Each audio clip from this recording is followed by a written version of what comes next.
இந்த மேடையில் அமர்ந்திருக்கும் திரு தனஞ்சயன் சார் அவர்களுக்கும், ஃபைனான்சியர் சார் அவர்களுக்கும், ஹீரோ அவர்களுக்கும், இயக்குனர் தயாரிப்பாளர் அவர்களுக்கும், தயாரிப்பாளர் சங்க செயற்குழு உறுப்பினர் ராஜா அவர்களுக்கும், தம்பி ஜெகன் அவர்களுக்கும், பாப்பி அவர்களுக்கும், ஃபைட் மாஸ்டர் அவர்களுக்கும், மாஸ்டர் நடிகர்களுக்கும், ஹீரோ அவர்களுக்கும், என்னுடைய அன்பு தம்பி கண்ணன் அவர்களுக்கும், ட்ரெண்ட் மியூசிக் நிறுவனத்தின்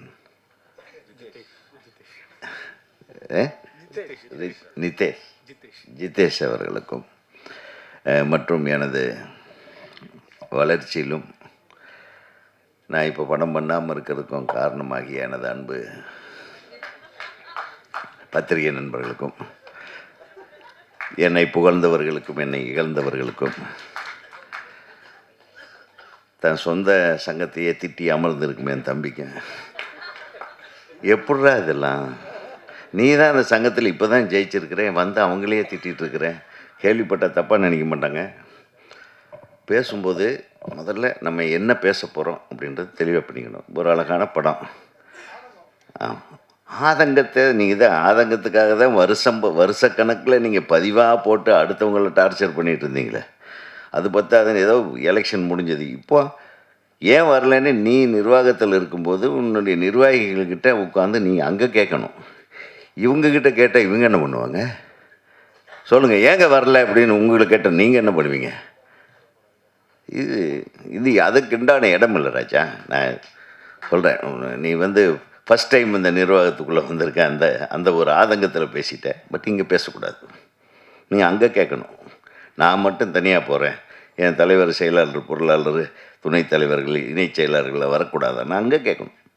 இங்கே வந்து ஒரு அழகான ஃபங்க்ஷன் நடந்துகிட்ருக்கும்போது திசை மாற்றி எவ்வளவு சிரமத்துக்கு நடுவில் தன்னுடைய ஆசையை நிறைவேற்ற ஒரு லதா மேடம் வந்து ஒரு அழகான ஒரு படத்தை எடுத்திருக்காங்க. அதை பார்த்து நான் எனக்கே ரொம்ப ரொம்ப ஆச்சரியமாக இருந்தது. நீங்கள் அழகாக பண்ணியிருக்கீங்க, உங்களுடைய இயக்கம் நன்றாக இருந்தது. அதை எடுத்துக்கிட்ட அந்த கொரில்லாகட்டும், அந்த சொன்ன அத்தனை மிருகங்களும் வந்து ஒரிஜினலாக அது ரொம்ப ரீக்ரியேட் பண்ணியிருக்கீங்க. அதுக்கு என்னுடைய மனமார்ந்த வாழ்த்துகள். அந்த ஹீரோயின் வரலன்றது திட்ட வேண்டியதில்லை, ரொம்ப நல்லா பண்ணியிருக்காங்க. அழகாக இருக்குது அந்த பிள்ளை, ரொம்ப சந்தோஷமாக இருந்தது. அந்த பொண்ணுடைய முகமும் அது இந்த காம்பினேஷன், இந்த கெமிஸ்ட்ரி நல்லா இருந்தது, ஹீரோவுக்கும் அந்த ஹீரோயினுக்கும். அது என்னம்மா அழகாக நடிச்சிருக்கு, என்ன டான்ஸ் பண்ணி, அதை அப்ரிஷியேட் பண்ணுங்கள். அது ஹீரோயின் வரல, ஜெயிச்சுட்டு போகட்டும், அவ்வளோதான். ஜெயிச்சா நம்ம படத்துக்கு ப்ளஸ்ஸு, அவ்வளோதான். அதனால் நம்ம படத்துக்கு நடித்த பொண்ணையே நம்ம ஒரு மேடையில் அதை ஏன் திட்டிகிட்டு இருப்பானே, அது வரும். இந்த படம் ஓடிச்சுன்னா வரும், இப்போ உங்கள் வீடு தேடி வரும். அதுதானே உண்மை. ஆக முதல்ல வாழ்த்தி பழகுங்க. ஸோ இவங்க இவ்வளவு சிரமத்துக்கு நடுவில் சொன்னாங்க, இந்த மாதிரி மகளிர் தினம் ஒவ்வொரு நாளும் மகளிர் தினம் தான். டெய்லி காலையில் இருந்துச்சுன்னே எங்கள் அம்மா தான் காப்பி கொடுக்குறாங்க, என் ஒய்ஃபு தான் டிஃபன் போடுறாங்க. அவங்கள விட்டு எங்கே நம்மளுக்கு ஏதாச்சும் ஒரு தினம் இருக்கா? ஒவ்வொரு நாளும் நம்ம தமிழர்களுக்கு மகளிர் தினம்தான். அவங்க இல்லைன்னா நம்ம இல்லை. ஸோ அந்த இவருக்கு பிறந்த மகளிர் 3 பேர் சேர்ந்து அம்மாவை என்கரேஜ் பண்ணி கொண்டாந்துருக்குது மிகப்பெரிய hats off to you. Really I really appreciate. ஒரு தாய்க்கு ஏதாவது ஒரு பொண்ணை படிக்க வச்ச அழகு பார்ப்பாங்க, கல்யாணம் பண்ண வச்ச அழகு பார்ப்பாங்க, நகையெல்லாம் வாங்கி போட்டு அழகு பார்ப்பாங்க, அப்போ பேரம்பேத்திகளை எடுக்க வச்சு அழகு பார்ப்பாங்க. ஆனால் அந்த தாயை ஒரு இயக்குனராகி அழகு பார்த்த மகள்களுக்கு தான் இன்றைக்கி வந்து மனம் நின்று நெஞ்சம் நிறைந்த பாராட்டு. அவருக்கும் சரி, அன்பு சகோதரர் உங்களுடைய மணவாளர், அவர் எங்கிருந்தாலும் வாழ்க. ஃப்ளைட்டில் இருக்காருன்னு நினைக்கிறேன். துபாயா? லேட் ஆகுமே. சரி, எங்கே? சிங்கப்பூர் தானே. சிங்கப்பூர்னா வந்துடலாம், சிங்கப்பூர்னா பிரச்சனையும் இருக்காது. ஆக அவர் வந்து கொடுத்து வைக்கல இந்த விழாவில் கலந்துக்கிறதுக்கு. பட் இருந்தாலும் அவருக்கு எனது மனமார்ந்த, ஏன்னா நம்ம உலகத்திலேயே பார்த்திங்கன்னா இந்த மகளிர்னு சொன்ன உடனே நம்ம நாட்டையும் தாய் நாடுன்னு சொல்கிறோம். அது குறிப்பாக பாரத தேசத்தில் பாரத் மாதா அப்படின்றோம். அப்புறம் கங்கை, யமுனா, பவானி, காவேரி இருக்கிற நதிகளுக்கு எல்லாமே வந்து பெண்கள் பேர் தான் வச்சுருக்கோம். அப்படி எடுத்துக்கிட்டோம்னா மொழி, தாய்மொழின்னு தான் சொன்னேன். நம்ம எவனாச்சும் தந்தை மொழின்னு சொல்லியிருக்கோமா? ஏன் யோசனை பண்ணுங்கள். இதோ தாய் பெண் குலத்திற்கு, பெண்மைக்கு மிக உயர்ந்த மரியாதை கொடுக்கக்கூடிய நாடு நமது இந்திய நாடு. ஆக அந்த மாதிரி நாளைக்கு வரப்போகிற மகளிர் தின, நாளைக்கு ரிலீஸா? சரி. ஸோ இந்த மகளிர் உடைய புகழுக்கு புகழ் சேர்க்குற மாதிரி ஒரு மிகச்சிறந்த படத்தை நல்ல எல்லாருமே ஒரு அமிக்கபிளாக ஒரே வார்த்தையில் சொன்னார் ஹீரோ. நம்ம ஒரு குடும்பமாக இருந்து நாங்கள் அதை இதை பண்ண ஒரு படம். அந்த உணர்வை கிரியேட் பண்ணியிருக்கிறது பெரிய விஷயம். பொதுவாகவே நம்ம மாதிரி டைரக்டருக்கு அடிச்சு விட்ருவோம், டார்ச்சர் பண்ணி டென்ஷன் பண்ணிவிடுவோம் நடிகர் நடிகைகளை. என்ன இப்படி நடிக்கிற, இப்படி என்ன இப்படி இப்படி. ஆனால் நீங்கள் எது அன்பாக எல்லாத்தையும் அரவணைச்சு நீங்கள் ஒரு தாயை போல் இருந்து ஒரு அழகான ஒரு வீடை கட்டியிருக்கீங்க. அந்த வீடு மிகச் சிறப்பான வீடாக இந்த மரகத மலை நிச்சயமாக வெற்றி படமாக இருக்கும் என்ற நம்பிக்கை இருக்குது. நான் கண்ணன் அவ்வளோ சீக்கிரம் வந்து ஒருத்தருக்கு சப்போர்ட் பண்ணிட மாட்டார். எனக்கு கண்ணனுக்கு என்ன ஒரு என்ன பிடிச்சதுன்னு தெரியல. உங்களுடைய குணம் பிடித்ததா, இல்லை நீங்கள் எங்கேயாச்சும் ஏமாந்துடக்கூடாதுன்னு ஒரு அழகான ஒரு டீமு சேர்றதுக்கு அவருக்கு காரணமாக இருந்திருக்காருன்னா I thank Kannan, director Kannan sir. ஏன்னா கண்ணன் ரொம்ப அமைதி, அழகான படங்கள் எடுப்பார், ரொம்ப அமைதியான இயக்குனர். நாங்கள்லாம் கொஞ்சம் ஜாஸ்தி பேசுவோம்னு வைங்களேன். அப்போல்லாம் பேசினா தான் பிழைக்க முடியும். இப்போல்லாம் பேசாமல் பிழைக்கிறவங்க இருக்காங்களே, இல்லை அடுத்தவங்க பேசி பிழைக்கிறவங்க இருக்காங்க. அப்புறம் எடுத்த உடனே சினிமா சரியில்லை. சினிமா நல்லா தாங்க இருக்கு, நம்ம தான் சரியில்லை. சினிமா எப்பவுமே நல்லா இருக்கு. உலகம் ஃபுல்லாகவும் சினிமா என்னன்னா, முதல்ல சினிமா வந்து ஒரு ஸ்டூடியோவுக்குள்ளே இருந்தது. அப்புறம் நம்ம தமிழ் சினிமா பொறுத்தவரைக்கும் பேசிக்கலாம், உலகமே அப்படித்தான். அப்புறம் எல்லாம் கேமராவை வெளியே எடுத்துகிட்டு போக ஆரம்பித்தாங்க.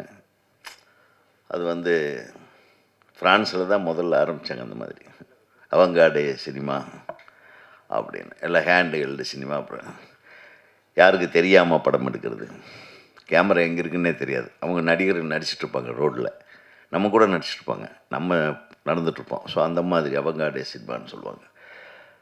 அந்த மாதிரி இங்கே பாரதி ராஜா அவர் வந்த கட்சியில் அப்படியே அவங்க வில்லேஜுக்கே கேமராவை தூக்கிட்டு போய் அங்கே முழு படத்தையும் எடுக்க ஆரம்பித்தாங்க. ஸோ இந்த மாதிரி பல பரிமாணங்களை சினிமா சந்திச்சிருக்கு. சினிமா நம்மளை வளர்த்துருக்கு, சினிமாவை நம்ம நேசிச்சிருக்கோம், சினிமாவை பார்த்து கைத்தட்டியிருக்கோம், சினிமா நம்மளோட வாழ்ந்துருக்கு, நம்ம சினிமாவோட வாழ்ந்துருக்கோம். சினிமாவை நம்ம குறைய சொல்லாது. சினிமாவில் இருக்கிறவங்க சரியில்லை இப்போது, அதனால தான் சினிமா சரியில்லை. சினிமாவில் இருக்கிற வியாபாரிகள் சரியில்லை, அவங்கள மாற்றணும். அதுக்குண்டான வேலை என்ன? நம்ம ஒழுக்கமான படம் எடுத்தால் கண்டிப்பாக ஜனங்க அதை பார்ப்பாங்க. நம்ம நல்ல படங்களை எடுத்துகிட்டே இருங்க, வேறு வழியே இல்லை, அவன் பார்த்தாகணும். நம்ம தப்பான படமாக எடுத்தால் வேறு வழியில் நம்ம திட்டிகிட்டே தான் இருக்கணும். ஸோ சினிமா வந்து யாருமே குறை சொல்லாதீங்க. இவங்க ஒரு உணர்வை மையமாக வச்சு குழந்தைங்களுக்காக ஒரு ஒரு ஒரு அழகான அந்த என்ன படம் அது? இல்லை அதுக்கு இல்லை அனிமேஷன் இல்லைப்பா, இல்லை எதுமோ ஒரு டைட்டில் போட்டிருந்தீங்க. ஃபேண்டசி, சாரி, ஒரு ஃபேண்டசி சினிமா எடுத்திருக்காங்கன்னா அதுக்கு ஒரு தைரியம் வேணும். இதுக்கு இவ்வளோ தான் செலவாகுன்னு உங்களுக்கு தெரியாது முதல்ல. அது கிராஃபிக்ஸில் கொண்டு போய் கொடுத்தா, மேடம் இது ஒரு அடிக்கு இவ்வளோ தூரம், ஒரு 5 ஃப்ரேமுக்கு இவ்வளவு காசாகும், 10 ஃப்ரேமுக்கு இவ்வளோ காசாகும், இந்த மாதிரிலாம் சொல்ல வைப்பாங்க. கரெக்டாக? ஸோ உங்களுக்கு இதனுடைய கணக்கு வழக்கெல்லாம் அப்புறம் தான் தெரிய வரும். இதுக்கு இவ்வளோ செலவாகுதான்னு தெரிஞ்சிருக்கோம். அப்புறம் பிள்ளைங்கிட்ட ஃபோன் பண்ணியிருப்பீங்க, இவ்வளோ ஆகுமாம்மா, பரவாயில்லம்மா அப்படின்னு இருக்காங்க இல்லை? அவங்களுக்கு ஒரு கை தட்டுங்க. ஸோ அம்மா என்ன நினச்சாங்களோ, உங்கள் குழந்தைங்களுக்கு என்ன கதை சொல்ல விரும்பினாங்களோ அதை சொல்லியிருக்கீங்களா? எங்களுக்கும் சேர்த்து எங்களையும் குழந்தைங்களா நினச்சி நீங்கள் படம் எடுத்துருக்கீங்க. உங்கள் தாய் உள்ளத்திற்கு நன்றி. நிச்சயமாக இந்த திரைப்படம் வெற்றி பெறும். I wish you all the best. All the technician சொன்னாங்க, ஒளிப்பதிவாளர் நல்லா பண்ணி, இசையமைப்பாளர் ரொம்ப நல்லா போட்டிருக்காரு. அந்த 2 சாங்குமே, ஒன்று ரேவதியில் போட்டிருக்காரு, இன்னொன்று ஐ திங்க் எனக்கு காதல் ஓவியம் பாட்டு ஞாபகம் வந்தது. நதியில் ஆடும் பூவனம், அலைகள் வீசும் சாமரம், அதுவும். இன்னொன்று வந்து இந்த ரேவதி இதில் ரொம்ப நல்லா இருந்தது. ஸோ சாங்ஸ் நல்லா வந்து அழகாக கம்போஸ் பண்ணியிருந்தீங்க. பப்பி, குழந்தைங்க நல்லா பண்ணியிருந்தாங்க, ஹீரோயின் அழகாக இருந்தாங்க, எல்லாமே நல்லா இருந்தது. எனக்கு நிச்சயமாக இந்த படம் மிகப்பெரிய வெற்றி படமாக அமைய வேண்டும் என்று. அப்புறம் நிச்சயமாக நீங்கள் இதை கொண்டு போய் சேர்த்துருவீங்க. இந்த மாதிரி ஒரு திரைப்படம் என்னென்னா, நான் கொஞ்சம் இந்த ஒரு விஷயத்தை மட்டும் நான் சொல்லிக்க ஆசைப்பட்றேன். சில நாட்களாகவே கொஞ்சம் நல்ல திரைப்படங்கள் வருது, சின்ன படங்கள். அதாவது ஸ்மால் பட்ஜெட் படம்னு சொல்லக்கூடிய படங்கள் நல்ல கண்டென்ட்டோடவும் நல்ல படங்களாகவும் வருது. அது ஏன் ரிலீஸுக்கு முன்னாடி 2 நாளைக்கு முன்னாடி இந்த மாதிரி ஆடியோ ரிலீஸ் பண்ணி, அந்த படம் ரிலீஸுக்கு முன்னாடி 2 நாளில் இது போய் எப்படி ரீச் ஆகும்? இது எல்லாம் தான் நீங்கள் யோசனை பண்ணணும். கொஞ்சம் ஃப்ளாஷ்பேக் போனால், இப்போ நம்ம ஒரு படம் எடுக்கிற காலகட்டத்தில் எப்பவுமே அதே மாதிரி தான். இப்போ நம்ம மொபைலில் எல்லாமே வருதுன்றதுக்காக, எல்லா மீடியாவும் இருக்குன்றதுக்காக உடனே எல்லாமே ரீச் ஆகிடாது. ஏன்னா பார்க்குறவன் அவன் எது வேணுமோ அது மட்டும்தான் பார்ப்பான். இன்றைக்கி சினிமாவில் என்ன பேசுனாங்கன்றதை தனியாக உட்காந்து பார்க்க மாட்டாங்க. ஆக 1 மாதம் அல்லது 2 மாதத்துக்கு முன்னாடி இருந்தே தயவு செஞ்சு பப்ளிசிட்டி ஆரம்பிங்க. முதல்ல எல்லாம் இருந்தது, படம் பூஜை போடுற அன்றைக்கி ஒரு ஃபுல் பேஜ் போடுவோம். பூஜை ஒரு ஸ்டுடியோவில் வைப்போம், ஒரு 1000 பேரை கூப்பிடுவோம்.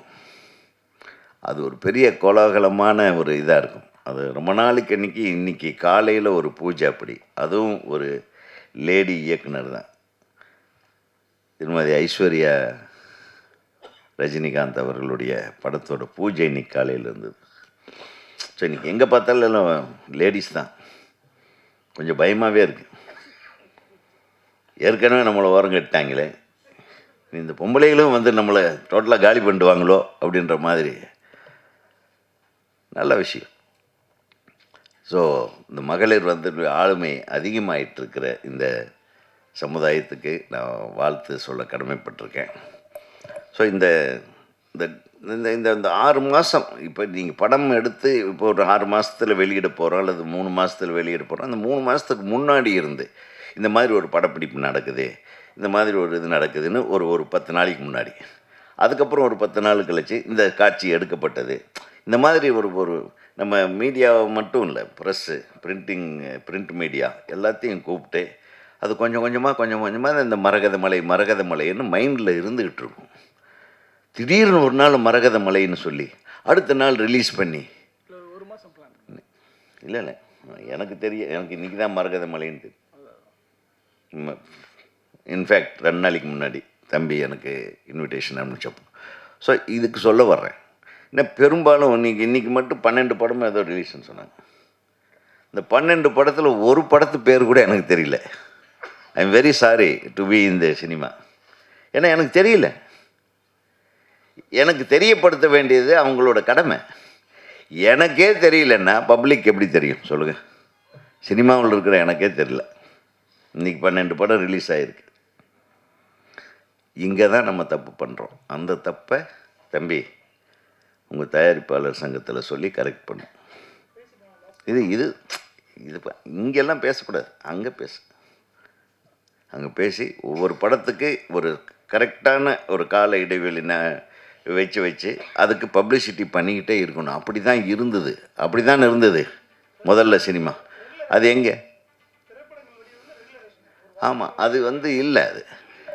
அது இருந்தால் தான் படம் ரீச் ஆகுது. திடீர்னு இந்த மாதிரி அன்றைக்கி ரிலீஸு உங்கள் கையில் தான் இருக்குன்னு இவங்களை கூப்பிட்டு மிரட்டி இவங்களுக்கு பேஜாராகி வெளியே போய் எங்கள் கையில் என்னையா இருக்குது, ஒரே ஒரு மொபைலில் நாங்கள் ஃபோட்டோ எடுத்துகிட்ருக்குறோம், இதைத்தாயா போட முடியும் அப்படின்னு எங்கள் சகோதரர்களெல்லாம் மிரள வச்சிட்ருக்காதீங்க. உங்கள் கையில் எல்லாம் ஒன்றும் கிடையாது. இவங்க கையில் தான் இருக்குது. தயாரிப்பாளர்கள் சரிவர இதை கொண்டு போய் சேர்க்கக்கூடிய பொறுப்பு தயாரிப்பாளர்கிட்ட தான் இருக்குது. அது நான் தயாரிப்பாளர் சங்க இப்போ பொருளாளரை வச்சு சொல்கிறேன். நடப்பு தயாரிப்பாளர் சங்கம் அவருக்கு தெரியும் கரெக்டான பிளானிங். ரிலீஸில் இப்போ நம்ம ஷூட்டிங்கில் மட்டும் பிளானிங் இருந்தால் பட்டாது.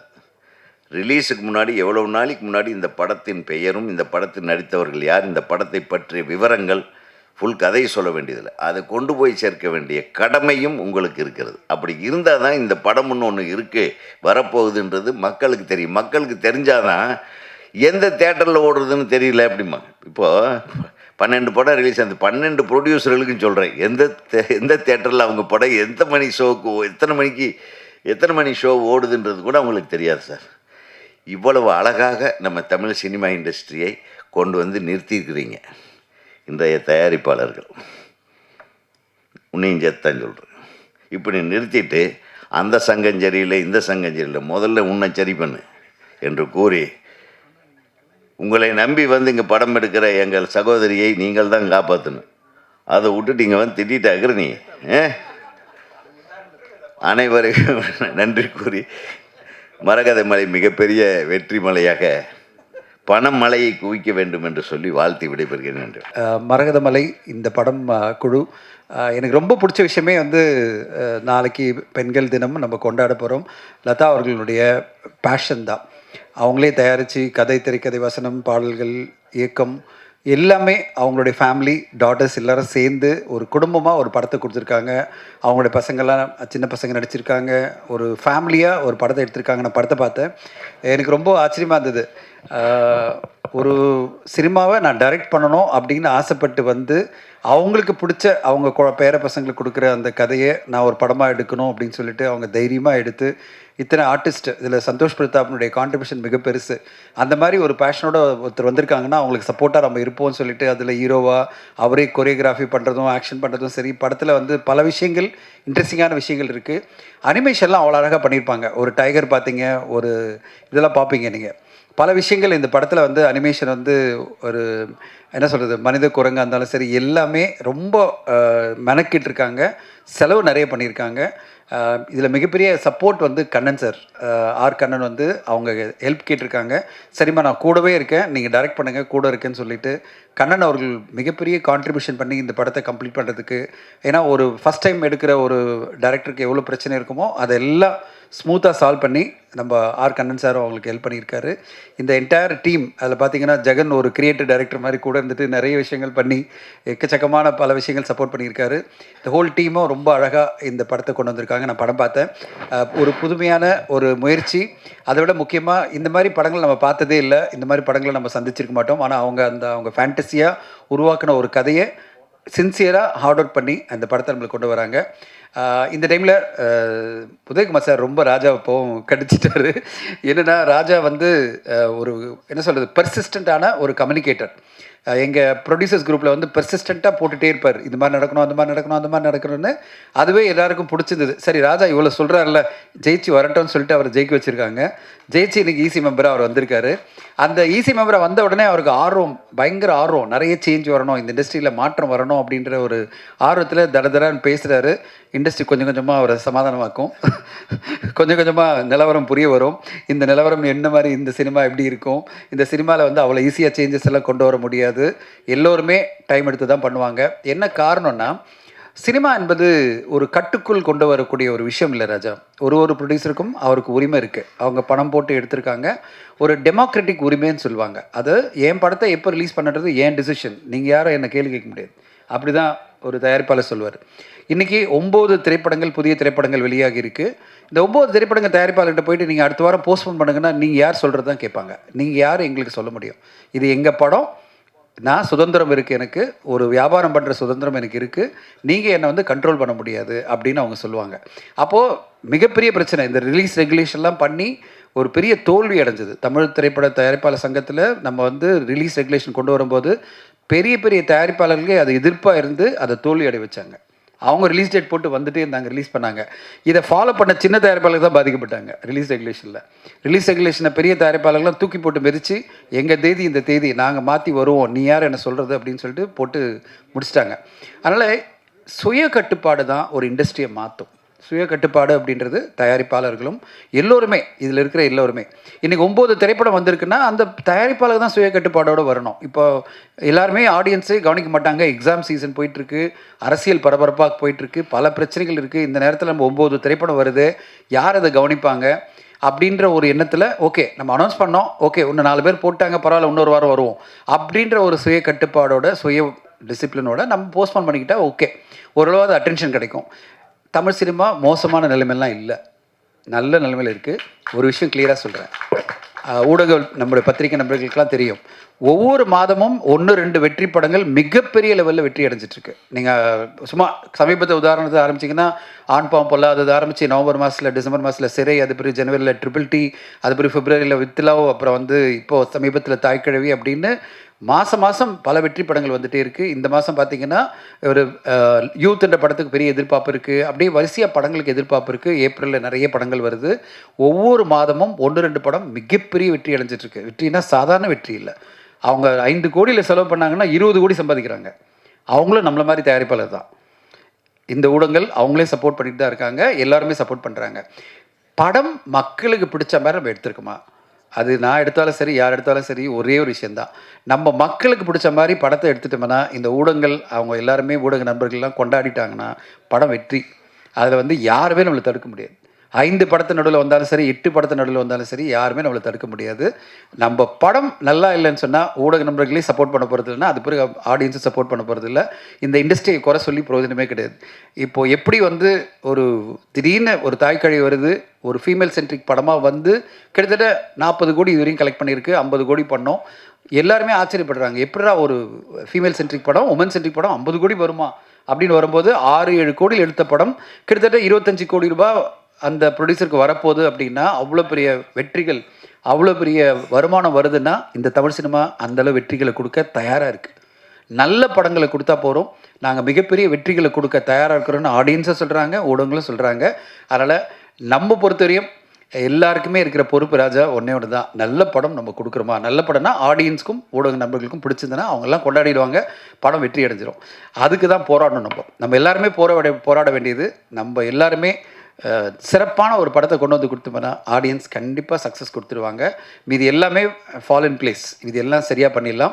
நம்ம அதுக்கு வந்து ப்ரொடியூசர்ஸ்க்கு கிளாஸ் எடுக்க முடியாது, இயக்குநர்களுக்கு கிளாஸ் எடுக்க முடியாது. அது அவங்கவுங்களுடைய தனிப்பட்ட டிசிஷன், அவங்களுடைய காசு, அந்த இயக்குநருடைய முயற்சி, அவங்க ட்ரை பண்ணுறாங்க, படம் நல்லா வருதுன்றது அது அமையிறது, எல்லாமே சேர்ந்து வரணும்.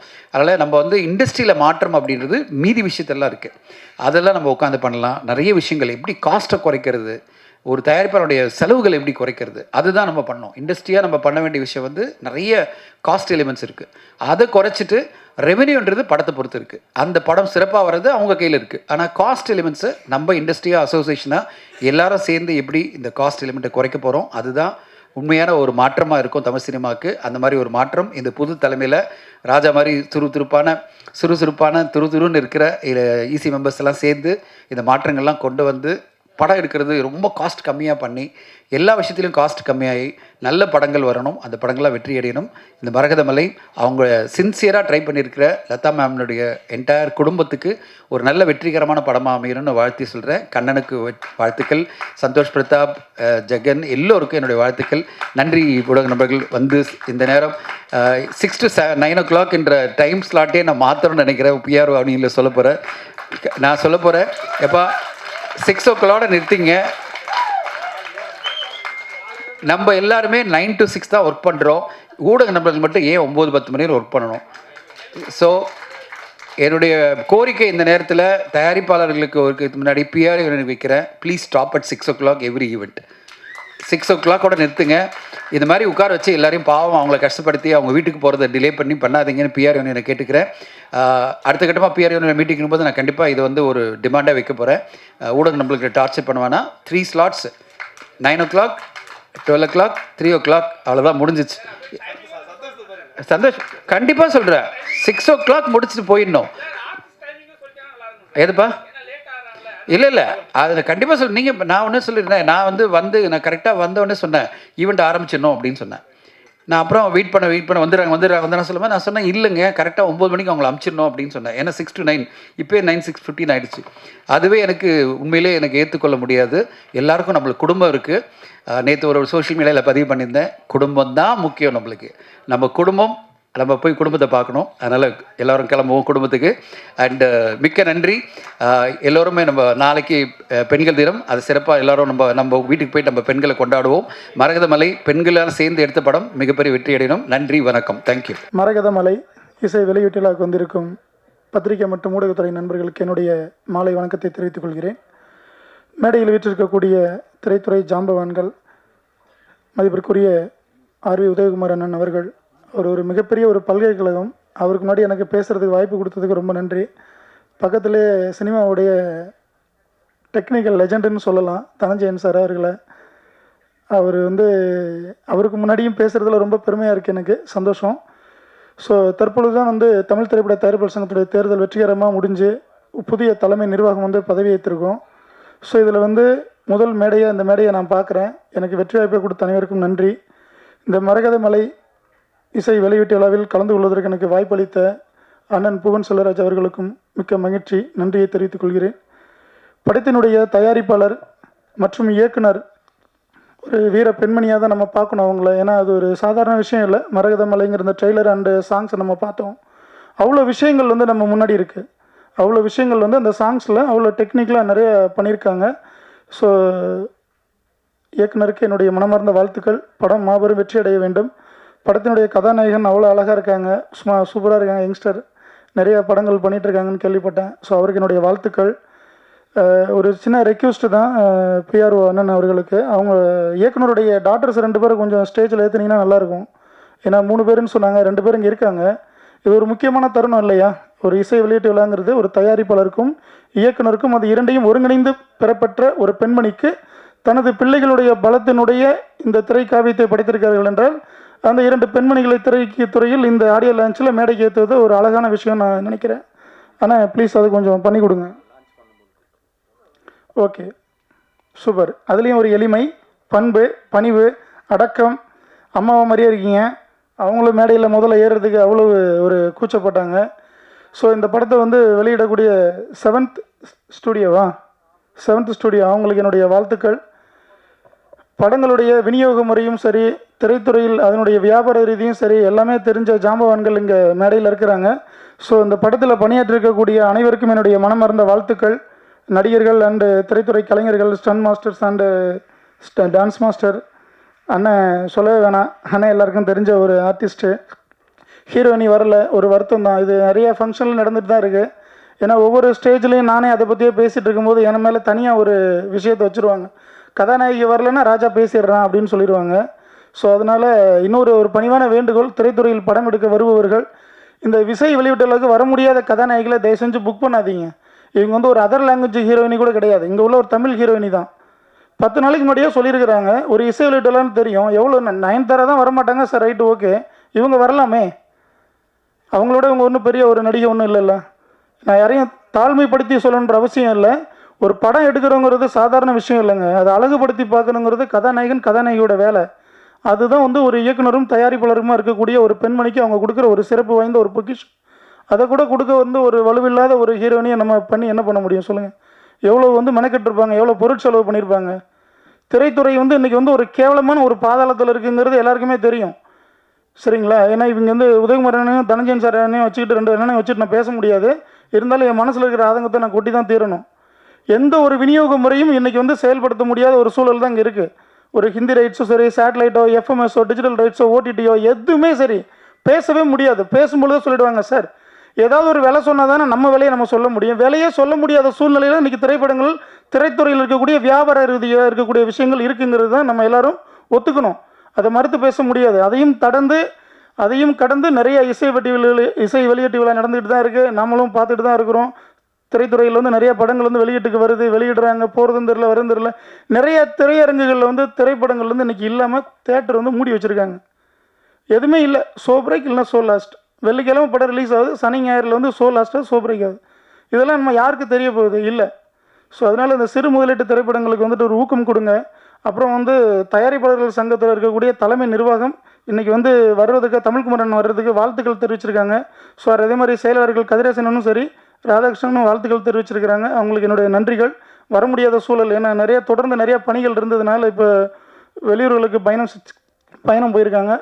ஸோ அதனால் சிறுபட தயாரிப்பாளர்களுக்கு, சிறு முதலீடு தயாரிப்பாளர்கள், சிறுபடம் இல்லை சிறு முதலீடு தயாரிப்பாளர்கள் அவர்களுக்கு வந்து பத்திரிகையான ஊடகத்துறை நண்பர்கள் கொஞ்சம் ஒத்துழைப்பு கொடுங்க. நிறைய இடத்துல வந்து திரைப்படங்கள் வந்து முடக்கப்பட்டுருக்கு, அதுக்கெல்லாம் வந்து சப்போர்ட் பண்ணுங்கள்.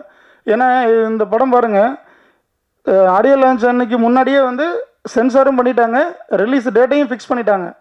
அப்போ எவ்வளோ ஒரு பிளான் பண்ணி ஒரு பெண்மணி வந்து இவ்வளோ தூரம் கடந்து வந்து இந்த ஸ்டேஜில் இவ்வளோ பெரிய ஜாம்பான்களை கூட்டி இந்த ஒரு இசை வெளியீட்டு விழா நடத்தி ரிலீஸ் டேட்டையும் ஃபிக்ஸ் பண்ணியிருப்பாங்க. ஸோ இதுக்கெல்லாம் வந்து நம்ம ரொம்ப சப்போர்ட் பண்ணணும் பத்திரிகையாளர்கள். ஆனால் ஒரு 2 விஷயம் மட்டும் சொல்லிக்கிறேண்ணே. சினிமா இன்றைக்கி நாசமாக போனதுக்கு ஒரே ஒரு காரணம் இந்த சங்கங்கள் தானே. அது உங்களுக்கு நல்லாவே தெரியும். சங்கங்களுக்குள்ளே இருக்கக்கூடிய காழ்ப்புணர்ச்சிகள் நீயா நானா, நானா நீயா, 2 ஜாம்பவான்களுக்கு தான் சொல்கிறேன் நான். நானா நீயா, நீயா நானாங்கிற இந்த ஒரு எதிர்மறை சக்தி தான் இன்றைக்கி வந்து இந்த சினிமா நாசமாக போனதுக்கு காரணம். நிறையா படங்கள் விநியோகம் பண்ண முடியலை, திரைத்துறையில் வெளியிட முடியலை, ஷூட்டிங் போய்ட்டு பாதியில் நிற்கிது, டிஜிட்டல் ரைட்ஸு கிடையாது, ஓடிடி ரைட்ஸு கிடையாது, எந்த ஒரு விநியோகம் பண்ண முடியல. பல 100 திரைப்படங்கள் முடங்கி கிடைக்குது தமிழ் திரையுலகில். இது எல்லாருக்குமே தெரிஞ்ச விஷயம், எங்கள் அண்ணங்களுக்கு தெரியும். ஆனால் அவங்க வந்து சில விஷயங்களை பேச முடியாமல் அப்படியே கடந்து போகிறாங்க. காரணம் என்னென்னா இங்கே நிறைய விஷயங்கள் அதை பின்னாடி இருக்குது. அதை வந்து உங்களுக்கும் தெரியும், ஊடகத்துறை நண்பர்களும் தெரியும். ஏன்னா இன்றைக்கி நேற்று இல்லை, ரொம்ப நாளாக வந்து ஆர்வி அண்ணனையும் தனஞ்சயன் சாரையும் பார்த்துட்ருக்கீங்க.